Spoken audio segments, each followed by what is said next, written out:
welcome to QI, where tonight we're obsessed with films and fame. Parading their false modesty down the red carpet tonight are the very famous David Mitchell,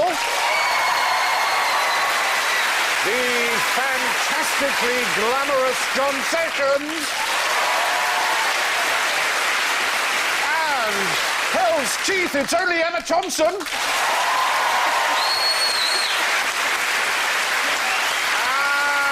Who's that bloke getting out of the car behind her? No, not him, the one behind him. You know, the curly hair. The one off the telly. Who is he? It's Alan Davis! So it is!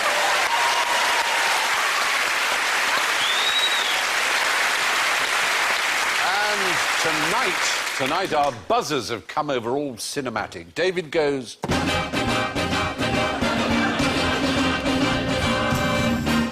Emma goes...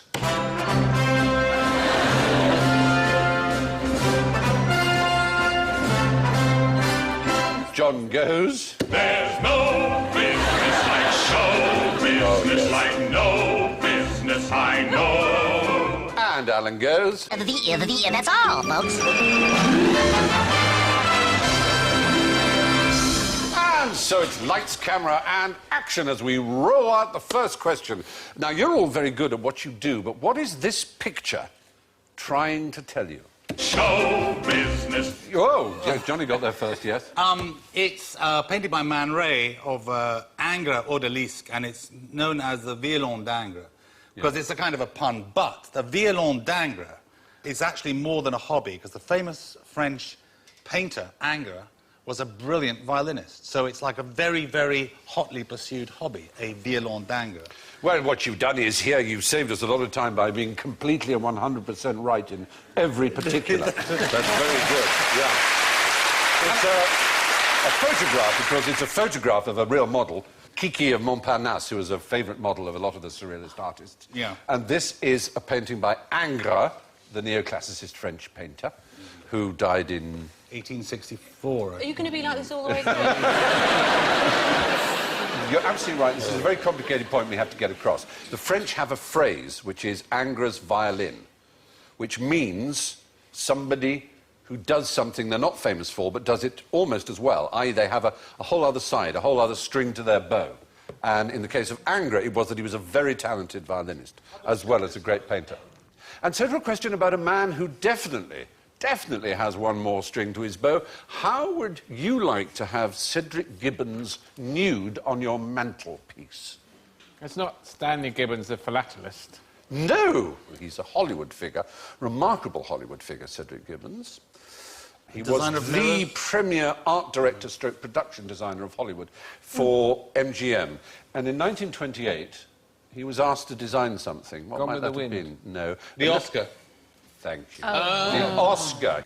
And not only did he design it, he won 11 of them. He was nominated for 36 and won 11. Almost all Oscars, as you know, were won by Walt Disney, who won how many? 109. 26. 20, yeah. And Cedric Gibbons won 11, and all the rest went to Emma Thompson. Oh, look, she is. Lovely winning smile. Do you remember which one that was? Sense and Sensibility or Howard's Way? Howard's End. Howard's Way. And then he said Howard's Way. That interesting boat script I wrote. But you were nominated for 3 others.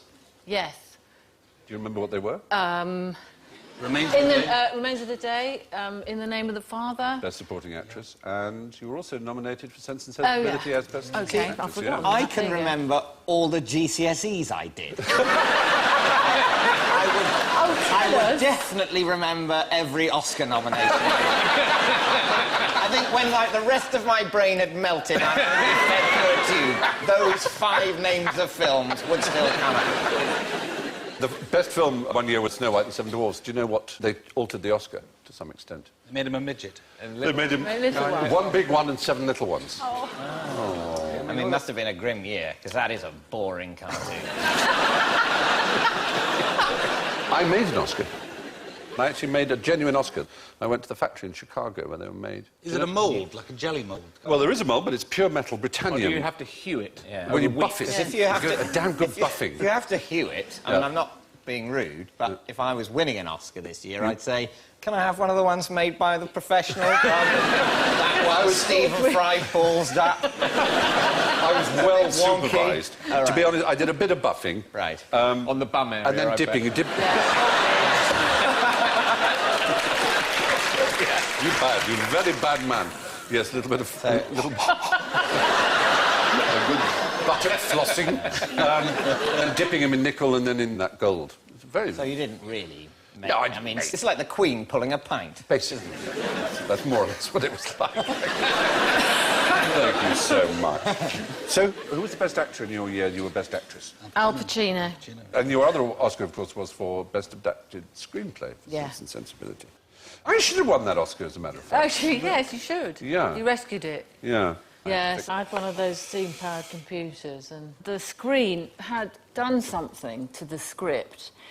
It had transmogrified into hieroglyphs, into just... not words, not anything that I could recognise, just funny shapes. I got the bloke round, the computer bloke round, and he couldn't work it out. So finally, I took the computer out of the wall, still in my dressing gown, got in a taxi, went with the computer round to Stephen's house, sat it down and said, please, find my script. And I did it like that because I'm an actress. I don't think and if I'm upset, I make sure people know it. And he said, oh, OK, but it took him 7 hours. And Hugh was with you at the time. Oh, advantages in being a nerd. Probably what really happened was he couldn't do it. He thought, oh, shit, I can't better let on. quickly I write can't do it. one. I'll just write it. It's much quicker if I just adapt the novel. And I looked at it and Well, thought, that's you know, I'd forgotten, obviously, because my brain doesn't hold any information for any length of time at all. I just looked at it and thought, that must be my script, and I handed it in. Yeah. And you I'll won. send the Oscar round tomorrow. Thank you. Now, time to test your hearing. What is this a representation of?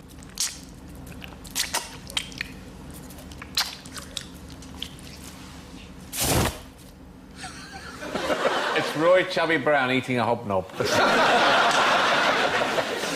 It's Gladstone eating an ice cream and then being beamed up by the Martians. It's giving birth. Oh, yes. Brilliant. Brilliant. That's exactly what it is. It's a lamb being born. God. In fact, this is a sound effect. You can actually see the sound being made.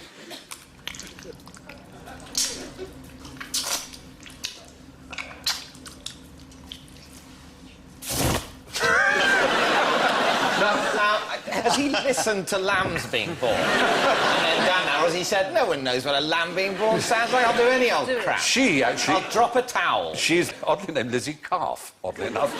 And she used to do the sound effects for the Archers, amongst other things. She's now our sound wizard. But there is a name to this science of sound effects as used in movies.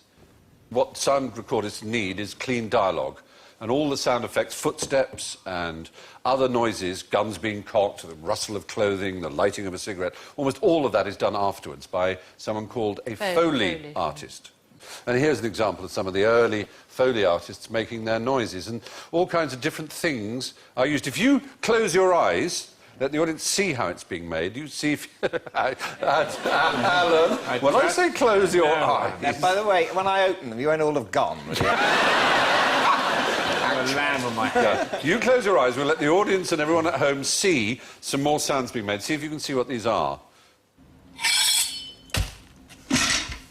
So, what was that? Guillotine. That's Someone amazing. has Guillotine. done it. Guillotine, all right. Very good. How was it made? With a guillotine and a person. and a bucket. They wanted the sound of cabbages being chopped up, and so they had to kill a guy. Oh, to get that. very good. It was My indeed. eyes shut long after the sound. I'm still singing with my I'm so obedient. It was indeed a cabbage. You slide a knife along a scaffolding pole and then chop a cabbage and drop it into the bucket. It's pretty good. Saves Got the another life one. of Close an your eyes. aristocrat. Okay.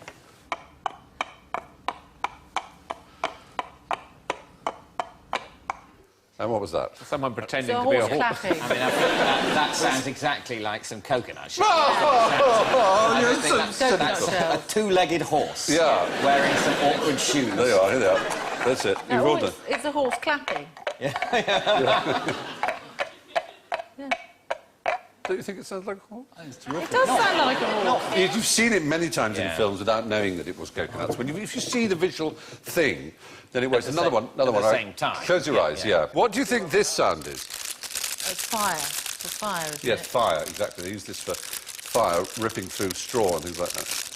On all Good, the... that one. Now, here's a good one. This is weird, this, because you see it and you think, no, bollocks. It's a piece of paper coming out of an envelope, right? We're taking off a shirt. No.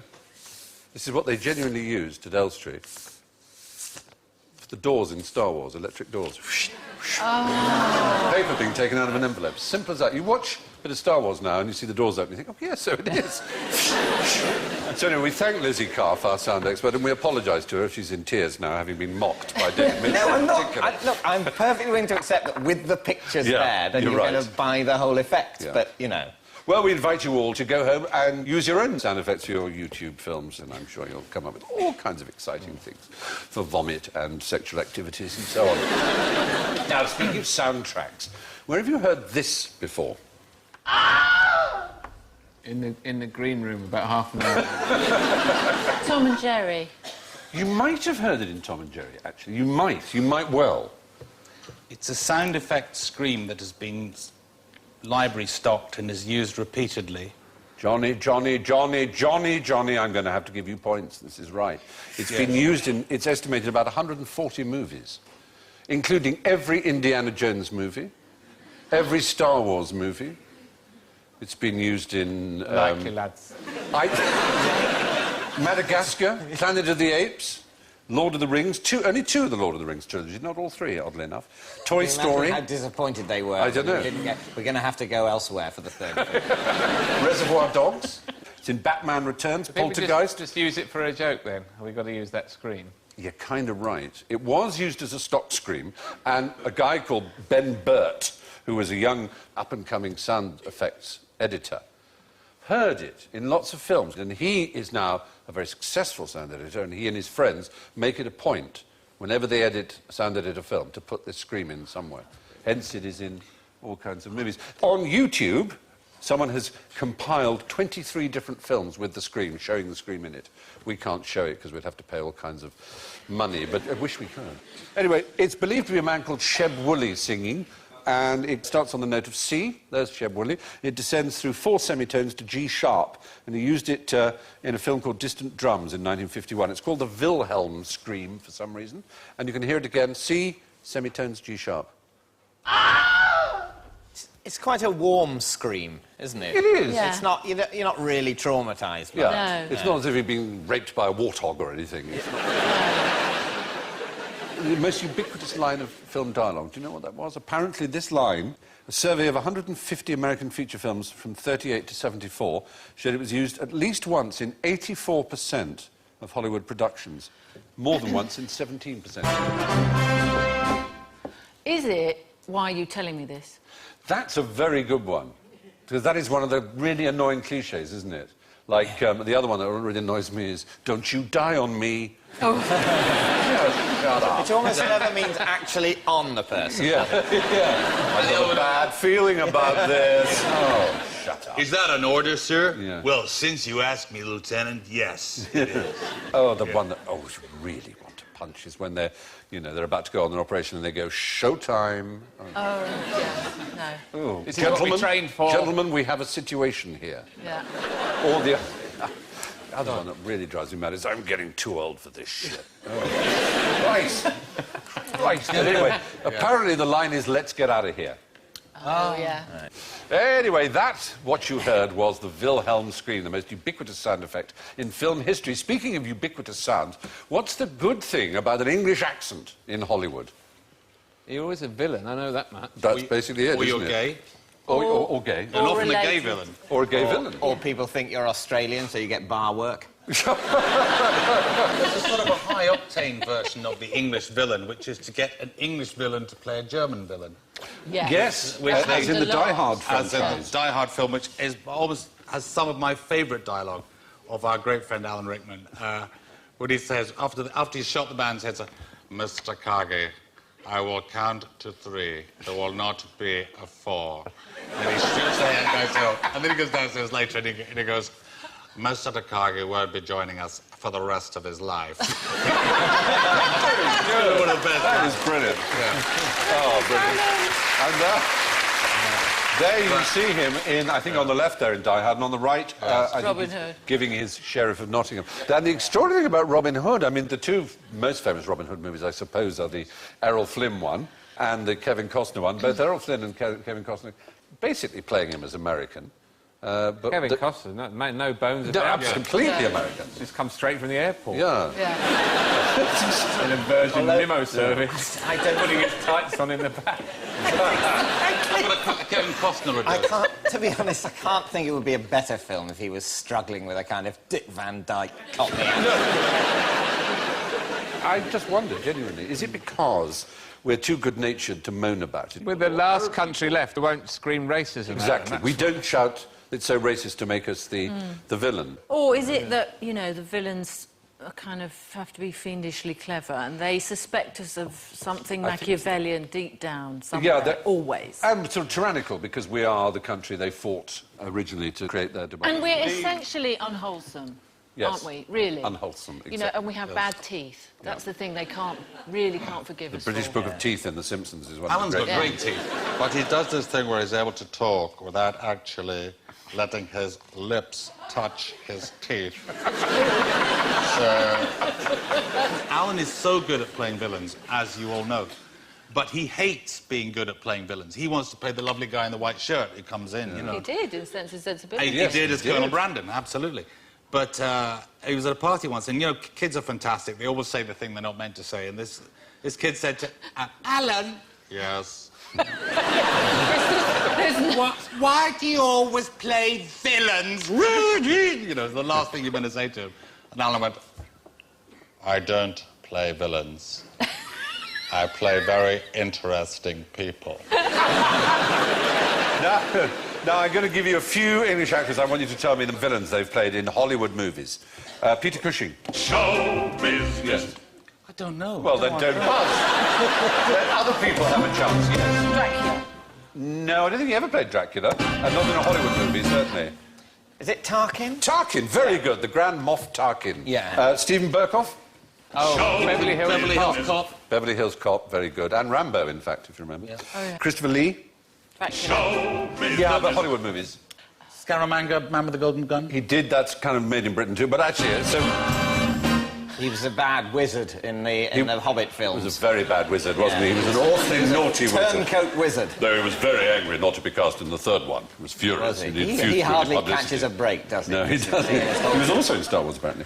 Is Christopher Plummer British? Well, Canadian, actually. Oh. Yeah. I had a friend who worked with Christopher Plummer in the film, and it's one of those things that he arrived at the airport, and, you know, the runner was there to say, well, you know, go straight to the bar of the hotel, Chris will be there, so don't mention The Sound of Music. OK. So he stays around, hangs there, you know, into the bar. Christopher Plummer comes in, and then half an hour later he was playing Edelweiss on the piano. That's weird. What did he see in the Baroness in the first place? She was vile. She was a bit stiff and grumpy and not very good with children. No. Do you think it would have been better if they'd made the Baroness just obviously wonderful Lovely. and gorgeous? And you think, what's he You know bothering? what she should Why be? is he shagging the staff? She should have been Mary Poppins, and then they could have had a Maria Mary face-off. Like Alien versus Predator. Yeah, I can get hat stands out of carpet bags. Yeah, well, I can make a whole outfit out of curtains in 2 hours for 6 people. And snap my fingers and make drawers open and close. Yeah. I can defeat the Nazis, and then actually trump card That is the winner. The thing that's never mentioned in that film is that he's an old naval captain Yes, from that's right. presumably the Austro-Hungarian Navy, Yeah. now living in a country with no coastline. So he'd be quite pissed off turning up for work. First day, you know... rowing around a lake. We just signed the Treaty of Versailles, very exciting. What next? What's funny about The Sound of Music is that it's just the sort of picture Hitler would have liked if only the people hadn't been running away from the Nazis. It's probably true. It would have appealed to his sentimental... Gemütlichkeit. Yeah, Oh, yeah. absolutely right. It's like that little Austrian dance. Yeah. I did a film with Julie Andrews, and it happened to be around the time there was the total eclipse. It was supposed to be in Cornwall, but we were filming on the Isle of Man. And we went onto a hillside to watch the total eclipse. And half the population of the Isle of Man, while this great cosmic miracle was going on, was staring at Julie Andrews. Going, what? The sun had gone out. Like, we can't see her now. Wonderful. Yeah, just our luck. That one day Julie Andrews turns up in an I watched it on the telly because it wasn't happening where I was. It was on Sky News. And this is the thing where they really do know to the second when it's going to happen. And they still went there an hour early to film. Oh. And then they showed a replay of it, and the anchorman said, and there's our old friend, the moon, very much getting in the way.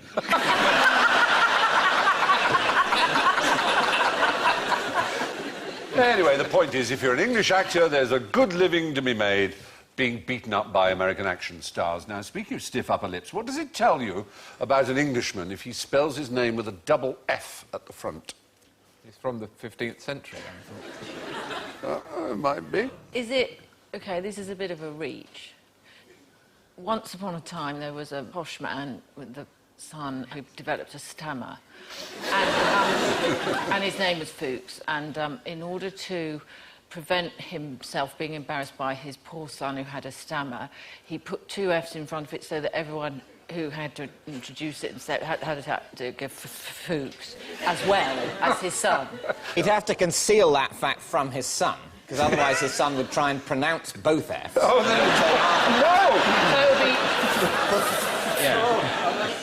no, the fact is people think it's rather posh. It's not a But it's double not F as posh. in music. You're supposed to say No, the no, noun stop. very loudly. Yeah. No, it's a mistake. It was a mistake that was made in the 18th century by people looking at their family records, and the way a capital F was handwritten in records, it looked like two small Fs, and there are people to this day who have the two small Fs. But actually, it's just a mistranscription. They never put it in capital letters. They never do, no. Two small Fs is the big... That's how it's officially spelt. Anyway, so yes, if your ancestors spelled their names with a double F, it meant they were either Welsh or semi-literate thickos, I'm afraid. So now, fame at last. What on earth is going on here, please? Nothing to see. Careful. Show business. Florence Foster Jenkins. Very good, it is Florence. Tell us about Florence. Florence Foster Jenkins was a very rich heiress. Yeah. She's actually a man. She does see... Her breasts have tumbled rather far south, haven't they? She used to rent out Carnegie Hall to do recitations. In fact, I think Maureen Lipman did a show about her. She might well have... She just wanted to be an opera singer. And She wanted... Yeah. She was rich enough to rent She could out... afford... But it became a cult, and she sold out. I mean, she could have sold out 10 times over the Carnegie Hall gig. Cole Porter was so enamoured of her that he wrote a song for her. Did she not notice the whole audience pissing themselves? Yeah. She did, but she rose magnificently above it. She did say, some say that I couldn't sing, but no one can say that I didn't sing. Yeah, she was left a great deal of money when her father died. She sang Carnegie Hall at the age of 76. Sold out weeks in advance. 2,000 were turned away at the door. And it was $20 a piece, so she actually made a lot of money. It's about $400 a ticket in today's money. If you paid to see that show, you're thinking, your first bit, you're laughing, she's terrible, she's terrible. But the joke doesn't really go anywhere, does it? By the end, By the you're interval, just, after just the interval, so it's empty. bored listening to this terrible singer. It was visually quite interesting. She did her own costumes. She would change them regularly, telling the audience not to go away while she changed. I used to do that to him, actually. Try to make sure that he couldn't get out when I was changing. You did? Yeah, because it was very good fun. She used to show me her breasts. Very embarrassing. But it's a fantastic effect I used to have on him, because I could do it now. I'm not going to, but I could. I can make him scream. No, don't. Not like that scream that we just heard, but a real, actual sort of scream of terror and fright. Just by appearing nude at the top of his stairs. And doing what I like to do, which is locking all the doors at the bottom, so that when he tried to get out of the way, as I came down the stairs going, yes, baby, they're all yours, he couldn't get away. and by the end of which she was in a state of such extreme panic. And it's great to make someone very clever fall apart like that. Well, anyway, publicity is what it's all about. There's no sense hiding a light under a bushel, which prompts me to ask, how did the ancient Greeks cover up the naughty bits on their statues? They didn't, did they? That's the point, they didn't. But then the Victorians went round and chipped them all off, is that any Well, truth? earlier than the Victorians, actually. In the 16th century it started happening. Chipped them off. Chip the So willies off the They used to statue. collect... I collect Greek willies. Yeah. I've been all the way round. Somewhere in some antique shop somewhere there will be a huge barrel full of Greek willies. Help yourself, I'm giving them free. Spend 40 quid, you get a willy. 3,000 years old. Well, there is a room in the Vatican which contains all the dissecta membra, all the chipped-off bits. Well, there's a proud Greek statue of He's about to Hercules. bash himself on the cock.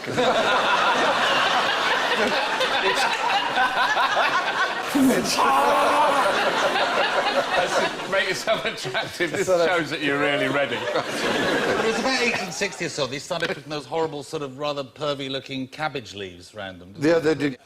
It was really the Reformation and the Counter-Reformation in Europe. They had all these people like Calvin and Savonarola, who was a fierce opponent of all things pure. And suddenly, having been a very wild place, everything became incredibly... It was like a sort of 1950s America. You see, there's your That's figure like, it reminds me of Ruskin marrying Effie Gray and Yes. the great Victorian art critic, you know, married this very young girl and on the wedding night couldn't have anything to do with because he didn't know that naked women had pubic hair, had hair. He thought they all looked like that. And so he didn't shag her for 7 years. And finally she thought, hang on a minute, I'm not being shagged here. There's something wrong with this. So, and they divorced. But, in fact, the sad thing about that story is it's not true. Yeah. It's a lovely... It was first appeared in the 1960s. This idea that Ruskin didn't know that women had pubes and that was shocked by the idea of it and vomited and, you know... It's true he didn't shag her, though, for Yeah, 7 it years. seems to be so. The ironic thing now, Stephen, is that women generally don't have pubes anymore. Well, indeed. This is right. I kind of have a slightly fond memories It's of something... pubes from the 80s. It's something called a Peruvian, isn't it? There's something Yes. like that. Yes. And the excuse apparently is that pants are far too small. Well, then You get can't get bigger your pants Yorkshire and have a Terrier nice... in the pants. Well, that's bigger what I pants. Big pants, nice bush. What's wrong with that? Seems fine to me. Do you wax yourself down there, Dunny? Do you want to see No, it? I don't want to see it! No, I do not! Oh, God. You know I do it. So I know you would. She would. She'd envelop me in her Lock the skirt. doors, lock the doors. Oh, ye of faint of heart, leave immediately. Not you. What's the thing of the... This is the new thing. They're now... is this true, bleaching bum holes? Oh, no, is Yes, that right? bleaching them in LA. David, Do you I don't know why I'm about looking at this? you. Yeah. It's true. Yeah. It's true. Yeah. Yeah. To what end?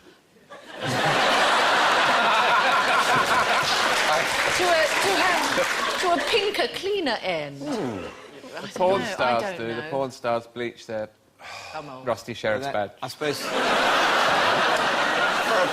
Wow. At least, So, at least for a porn star, it's tax deductible, I suppose. Yeah. OK, anyway, the ancient Greeks, they went commando. It was only in the later Middle Ages and in Victorian times that fig leaves were placed on statues. What's so upsetting about this film?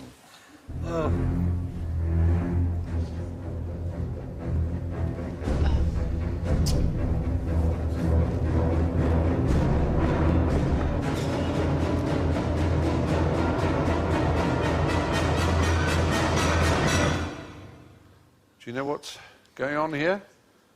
There are beetles. Is it a disease? It's not a disease. It was 1903, and it was a very popular science-ish film, but it outraged the cheese producers of the world. Oh, it's bacillus cheese, and blue cheese. It's cheese mites. It's actual little creatures, cheese mites, that exist in Microscopic cheese. cheese mites? Yeah.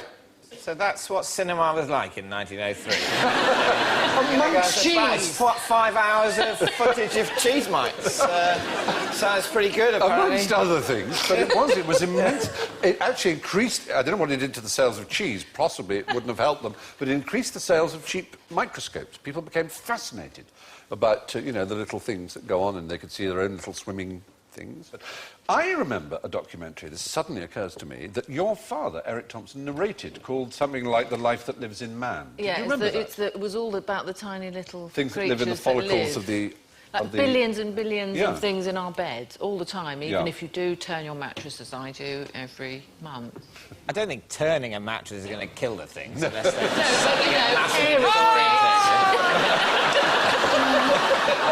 the Titanic of the insect world, it's coming.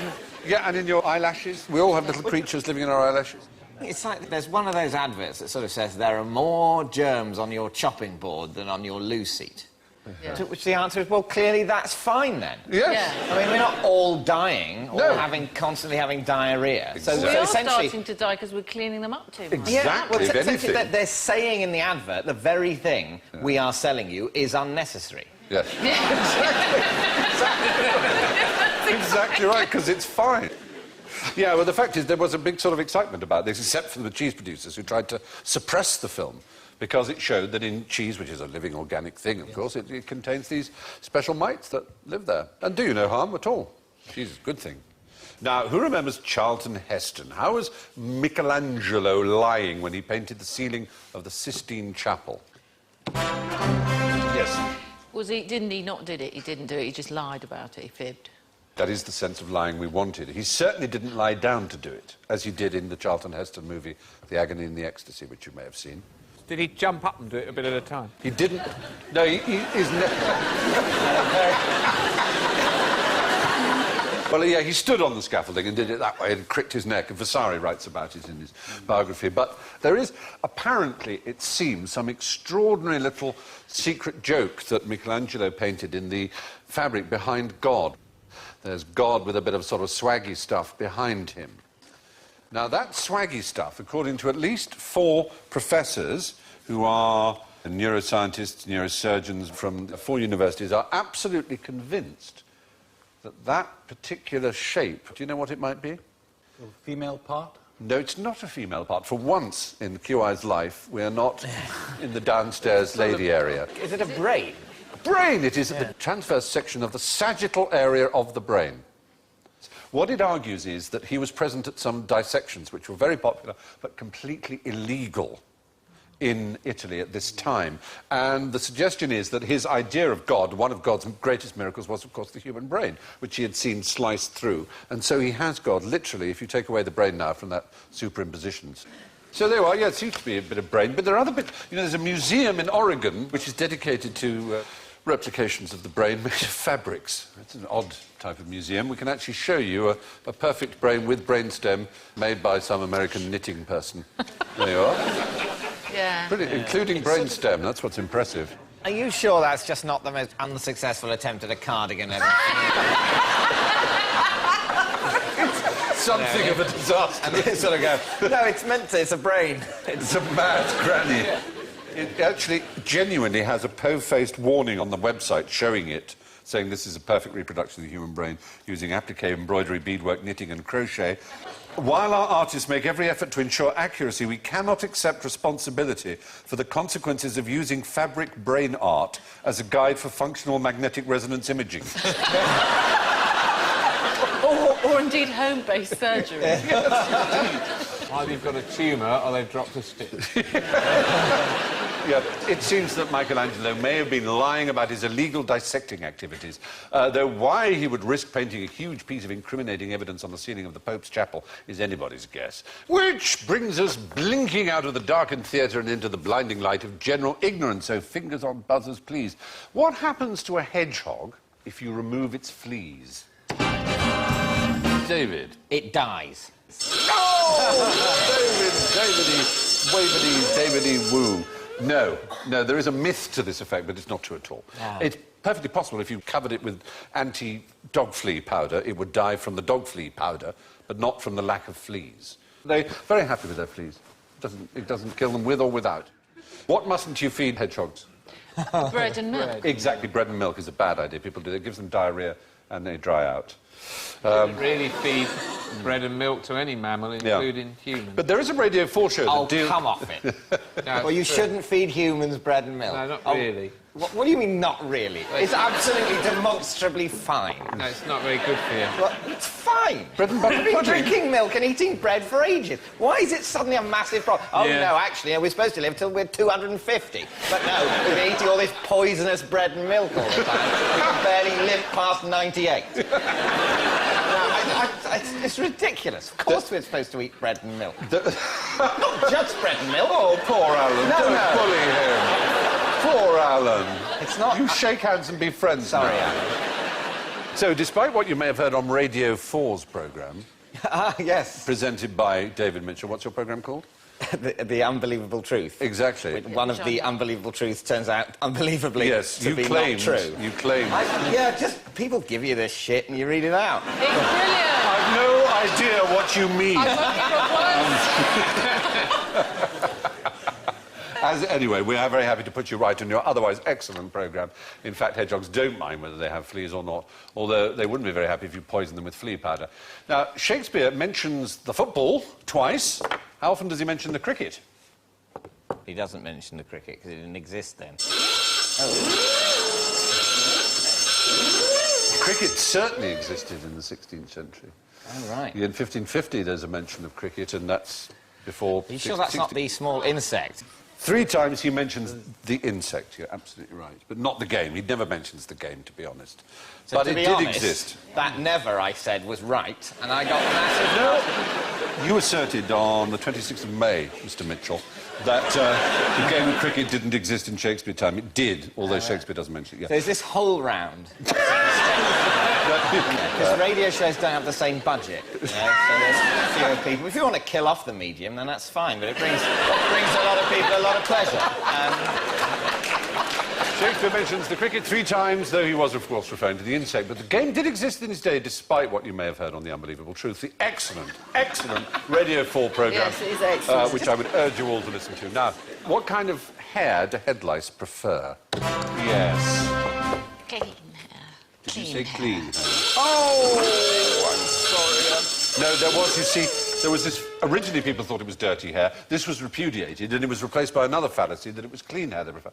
Any hair will do to a louse. They don't mind, as long as there's an adequate blood supply. There's no preference either for clean or dirty. The hair on a living person. In fact, basically, just you have to be alive and have hair. What are nits? I thought it was the same It thing. was a slang term. Same thing. No, nits are the egg cases. And they stay on, you can't get rid of them. They'll stay on sometimes for weeks and weeks after the actual louse has escaped. Now, how does a flu jab work? It gives you a minor version of the illness. Oh, no. It doesn't. That's the point. It doesn't give you mild case of flu. Oddly enough, it's not that kind of a vaccine. Most people think it is, and they often think they've been given flu by the jab because it might happen that they get the jab around the time flu is arriving in the country. And it's perfectly possible to get real flu at the same time, and you'll assume it's the jab that's given it to you. But in fact, it's an inert, inactive virus, so you have no flu. It doesn't give you flu, but it's enough. But even though it's inert, your body... It's still enough makes to the get your antibodies Right. prepared for it, but only for that particular strain. Anyway, what's the most depressing day of the week in research? Yes? Monday. What did you... Oh, I'm sorry, no. Sort of obvious. Oddly enough, if you ask people, which they think Yeah. is the most depressing day of the week, they will say Monday. But Sunday. if you then ask even the same people over a long period of time, and then a lot of them, on each separate day, are they more depressed today or yesterday? Or that? It overwhelmingly is... Tuesday. No, oddly enough, Wednesday. It seems to be... I mean, you could argue it's because... In fact, there's a French joke. Why should you never arrange a meeting with an Englishman on a Wednesday? Because you'll screw up 2 weekends of his, basically, because they think of us as very lazy. Yeah, I know. Do they? Do they? Yes, how dare they? Well, it's a lot, you know, I know, obviously, we're always keen to slag each other off as countries, but... lazy's Lazy, I don't think we are, and I don't think we don't think they're lazy. We No, think they're not sort of particularly. cowardly, idiotic, and riddled with, Disease-eating. you know, venereal diseases. And finally, bringing us back to film, which popular film made by the British multinational Inovia Films Limited, made more than 360 million this year, and made about as much the year before as well. A film? Yeah, made by the Inovia Film Company. I've seen it. In fact, you've seen it. It's not like some teach the Chinese English thing. No. Here it is. Cellophane. Cellophane. Oh! It's a British thing. That is the most successful ever British film. Yeah, obviously, apart from Nanny McPhee, obviously. Yeah. I've got a question. Yeah. You know the word lovey? Yeah. What do you all feel about it? I mean, I'm not going to get as upset as some actors do. Some actors say, we do a bloody hard job of work. Yeah. We're serious people. It's a coalface doing a play. How dare they call us lovies? You know, I mean, that's a bit overdone. On the other hand, it's a bit tedious when, you know, the Daily Mail says lovey couple X, Y and Z or something. Well, you get it. Do you know what the first citation of it is in the OED? No. It's you.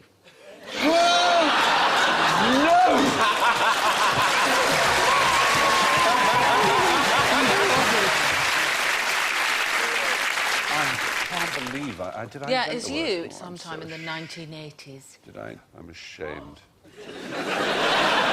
On that bombshell, ladies and gentlemen, the time has come to tot up the box office takings for this evening and see... Oh, my word, it's absolutely fascinating. This week's blockbuster, this week's winner, ladies and gentlemen, with plus 4 points, is Alan Davis! How about that? In second place, a modest success on the art house circuit, John Sessions with 1. Garnering a few points at a festival you've never heard of, but a very creditable first appearance. Minus 10, Emma Thompson. -10? And I'm afraid going straight to video with minus 15, David Mitchell.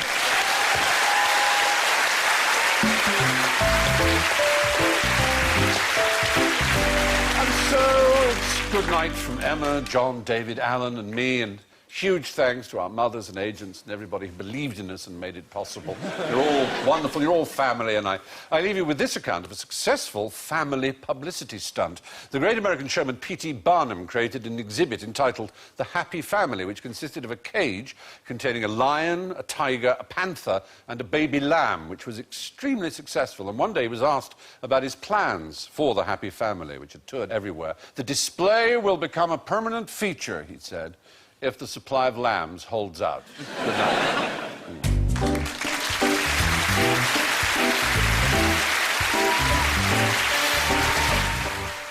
And can now catch up on the entire first series of QI with this BBC DVD. Woody Harrelson stars in tonight's film about Garrison Keillor's last radio show, Comedy in a Prairie Home Companion, next on BBC Two.